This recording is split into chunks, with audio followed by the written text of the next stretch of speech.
Forest की गहराई में, जहाँ कभी कोई बड़ा आदमी नहीं गया, एक छोटा सा जादुई गांव था जिसे ऑडन गार्डन कहा जाता था।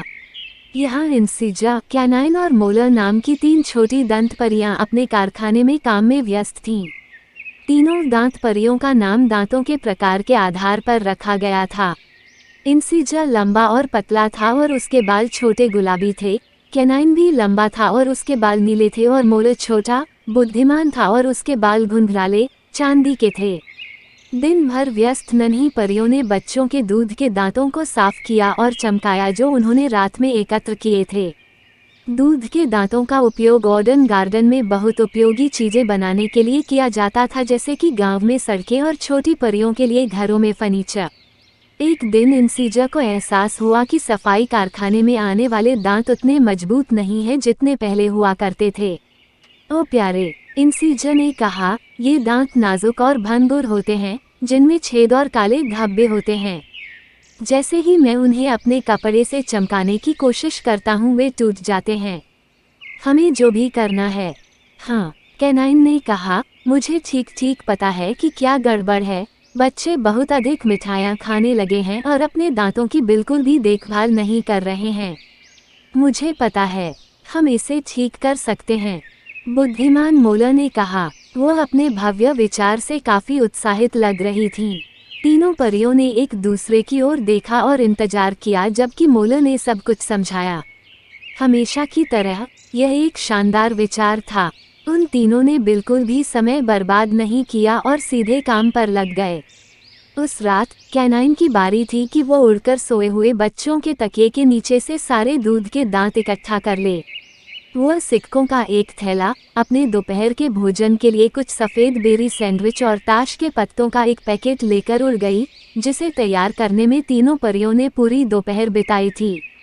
जंगल से बाहर निकलना और शहर के क्षितिज को देखना एक सुखद अनुभव था, लेकिन परियों के लिए यह एक खतरनाक जगह थी।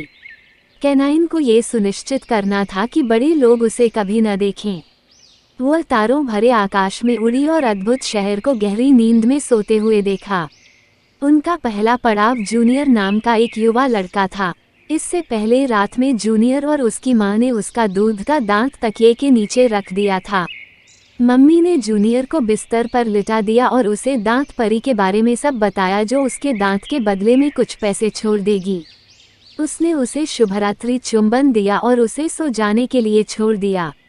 जब तक कैनाइन आया, जूनियर गहरी नींद में सो रहा था। वह ऊपर की ओर खुली हुई खिड़की से उड़कर अंदर आई और तेजी से सरकते हुए जूनियर के तकिए तक पहुंच गई। वह उसके बगल में बैठ गई और कार्य की तैयारी में जुट गई। उसने तकिया उठाया और तकिए और बिस्तर के बीच में फंस गई। उसने तुरंत दांत को पकड़ा और उसे अपने बैग पर फेंक दिया। उसने बदले में 2 सिक्के और परी का विशेष कार्ड रखा। तकिया और अधिक दूध के दांत खोजने के लिए रात के आकाश में उड़ गया। सुबह जैसे ही जूनियर उठा, उसने तकिए के नीचे ये देखने के लिए टटोला कि क्या दांत परी ने उसके लिए कोई पैसे छोड़े हैं। सिक्के पाकर वह रोमांचित हो गया, लेकिन उसके हाथ में मिले कार्ड को वह एकटक देखता रहा। मम्मी ने किसी कार्ड के बारे में कुछ भी नहीं बताया। उसे आश्चर्य हुआ। उसने कार्ड जोर से पढ़ा। स्वस्थ दांतों के लिए टूथ फेयरी की मार्गदर्शिका। 1. स्वस्थ खाओ। 2. चीनी युक्त मिठाइयों और पेय पदार्थों का सेवन कम करें। 3. अपने दांतों को दिन में 2 बार ब्रश करें। 4. फ्लोराइड टूथपेस्ट का प्रयोग करें। 5. नियमित रूप से दंत चिकित्सक के पास जाएं। ऑडन गार्डन्स गांव में परियां बच्चों को दिए जा रहे नए सूचना कार्ड से बहुत खुश थीं। जल्द ही कारखाने में आने वाले दूध के दांत फिर से मजबूत और स्वस्थ हो गए।